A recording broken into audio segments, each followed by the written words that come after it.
대한민국 방위산업의 새로운 이정표가 세워졌다. KF-21 보람의 전투기가 판버러 에어쇼에서 세계의 주목을 받았다. 영국 공군은 한국의 항공 기술력에 높은 관심을 보였다. 이는 한국이 항공 강국으로 도약할 잠재력을 입증한 순간이었다. 지난해 한국 공군과 영국 공군은 우주정책 협의체를 열었다. 군사 우주 분야 협력 확대를 위한 실무 논의가 진행되었다. 영국은 한국을 동등한 파트너로 존중했다. 일본 항공자위대와 동일한 외교적 지위를 부여하며 협력을 강화했다. 독일 공군의 피치 블랙 훈련 논란과 달리 영국은 공정한 태도를 보였다. 이는 한국과의 신뢰 기반 협력의 시작이었다. 그러나 예상치 못한 변수가 등장했다. 일본이 영국을 급히 방문하며 긴장된 분위기를 만들었다. 영국은 차세대 전투기 개발에 3조 5,800억 원을 투자했다. 총 22조 5,300억 원 규모의 예산을 계획했으나 위기가 닥쳤다. 영국 총선에서 보수당이 패배하며 예산 삭감 우려가 커졌다. 노동당은 러시아 위협 대응책으로 이 사업을 재검토할 가능성이 있다. 영국 언론 텔레그래프는 일본, 이탈리아와의 전투기 프로젝트가 위태롭다고 보도했다. 전직 국방 관계자들은 사업 축소 가능성을 경고했다. 싱크탱크는 유럽 내 무력 충돌로 세계 경제 침체를 우려했다. 차세대 전투기 개발은 복잡한 국면에 접어들었다. 러시아의 나토 도발 가능성이 제기되었다. 국방 예산의 3분의 1을 6세대 전투기에 투입하는 것은 비현실적이라는 비판이 나왔다. 초음속 전투기를 독자 설계한 국가는 소수에 불과하다. KF-21은 이 분야에서 한국의 독보적인 위치를 보여준다. KF-21 블록 1은 프랑스 라팔과 비교된다. 4.5세대 전투기로서 경쟁력 있는 성능을 자랑한다. 일본의 F2 전투기는 수출 경쟁에서 밀려났다. 유럽의 유로파이터는 사업 실패로 평가받는다. 중국, 러시아 전투기는 미국 제재로 외교적 부담이 크다. KF-21의 주요 경쟁 상대는 미국과 프랑스로 좁혀졌다. KF-21은 효율적인 개발로 주목받는다. 성능, 가격, 경쟁력에서 우위를 점하며 글로벌 시장을 공략한다. 한국 공군은 미국 무기에 의존하지 않게 되었다. KF-21은 자주 국방의 상징으로 자리 잡았다. 미국은 KF-21의 엔진 수출 수인을 주저하고 있다. 이는 한국 전투기의 글로벌 확장에 제동을 걸 수 있다. 사우디아라비아, 카타르 같은 대형 수입국은 KF-21 도입을 희망한다. 미국의 승인은 이들에게 필수적이다. 한국은 엔진 국산화를 추진 중이다. 2030년까지 미국 엔진 없이 생산 가능할 전망이다. 국산 엔진은 KF-21의 가격 경쟁력을 높인다. 이는 수출 시장에서 큰 강점이 될 것이다. KF-21은 라팔, F-35와 경쟁할 가능성이 크다. 성능 시험을 안정적으로 마무리하면 우위를 점할 수 있다. 블록 1, 블록 2 개발은 전략적 이점을 제공했다. 해외 수출과 자국 국방의 기반을 다졌다.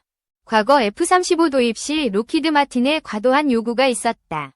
한국은 유지 비용 부담으로 어려움을 겪었다. F-35 초기 구매 비용은 30%에 불과했다.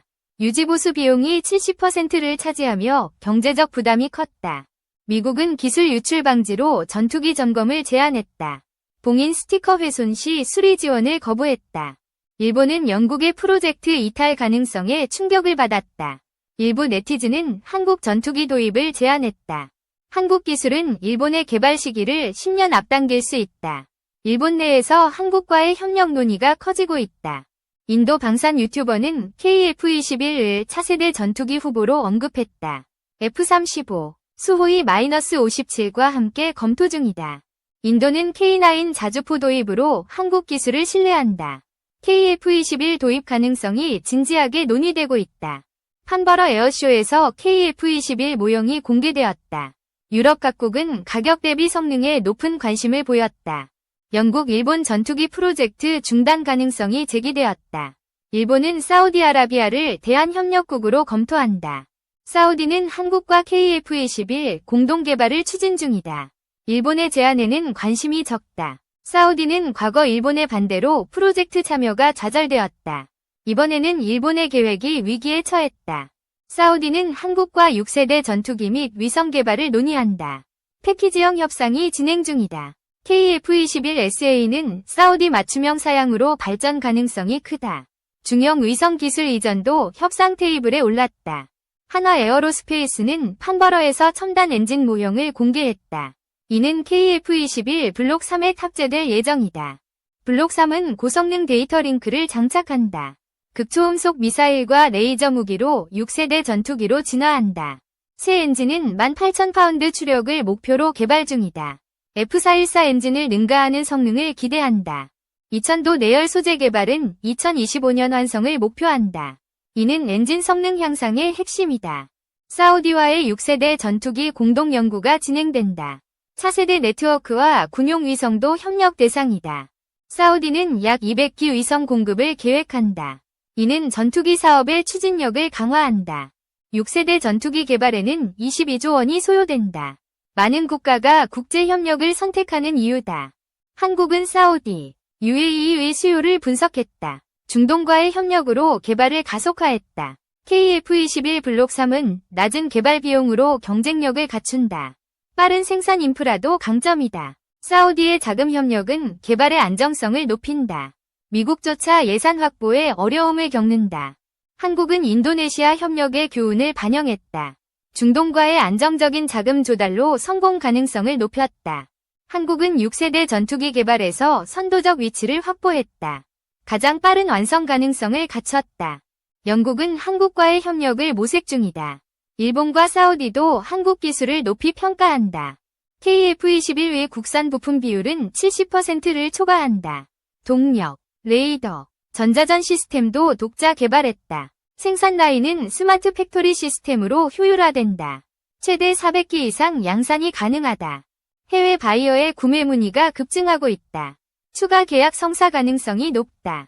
KF-21의 양산 단가는 약 950억 원으로 추정된다.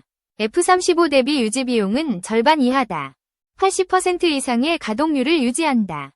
이는 KF-21의 경제성과 경쟁력을 보여준다. 한국은 미국 방산 의존에서 벗어났다. 독자 설계로 자주 방위 체계를 구축했다. 국방과학연구소는 초음속 공대지 미사일을 공개했다. 최대 사거리 500km의 전략 무기다. 미사일은 전술형과 전략형으로 개발된다. 장거리 공대공 유도탄 개발도 진전 중이다. 초음속 미사일은 300km 표적을 5분 내 타격한다. 마하 2.5 속도로 요격이 어렵다. FA-50에 장착 가능하도록 경량화되었다. 덕티드 램제트 엔진으로 기동성을 높였다. 타우러스와 달리 비행 중 탄도 중량을 줄인다. 이는 유연한 운용을 가능하게 한다. 미티어 미사일의 기술을 응용했다. 개발 난도가 높은 첨단 기술로 평가된다. 다기능 모듈 설계로 제작 단가를 낮췄다. 지상, 해상 타격 등 다양한 임무를 수행한다. 복합 센서로 악천후에서도 정밀 타격이 가능하다. 레이더와 전자광학 기술이 통합되었다. 시제 모델은 2022년부터 연구되었다. 2025년 FA-50으로 비행 실험이 예정되어 있다. 한화, 카이 등 방산 기업이 시제품 제작에 참여했다. FA-50 운용국들의 관심이 높다. 라팔은 핵탄두 탑재로 수출 제한이 있다. KF-21, FA-50은 이 점에서 경쟁력이 크다. 폴란드 언론은 FA-50의 미사일 통합 가능성을 보도할 전망이다. 초음속 미사일로 해결책이 기대된다. F-16은 초음속 공대지 미사일을 장착하지 못한다. KF-21은 차별화된 운용 능력을 제공한다. CNN은 KF-21을 4.5에서 5세대 전투기로 평가했다. F-35보다 긍정적인 평가를 받는다. 70% 국산화율은 한국의 짧은 항공 경험을 고려할 때 놀라운 성과다.